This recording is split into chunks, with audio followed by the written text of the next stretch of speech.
कृषी विभागाकडून शेतकऱ्यांची फसवणूक.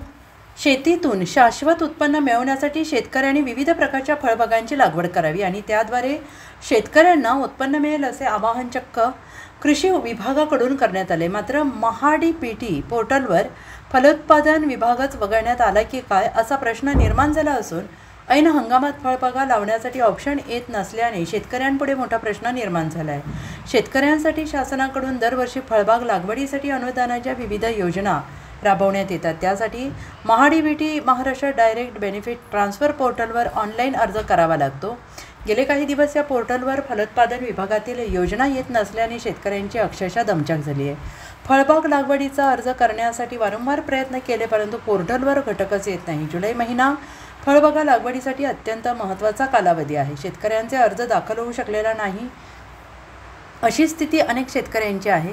भाऊसाहेब फुंडकर फळबाग लागवड योजना आणि मनरेगा योजनेच्या माध्यमातून यासाठी आवश्यक असलेल्या पूर्वसंमतीसाठी अर्ज सबमिट झालेला नाही. गेल्या 1.5 ते 2 महिन्यांपासून वेळोवेळी महाडीबीटी पोर्टलवर अर्ज करण्याचा प्रयत्न केला मात्र यश काही मिळाले नाही. कधी OTP जनरेट होत नाही, कधी अर्ज सबमिट होत नाही.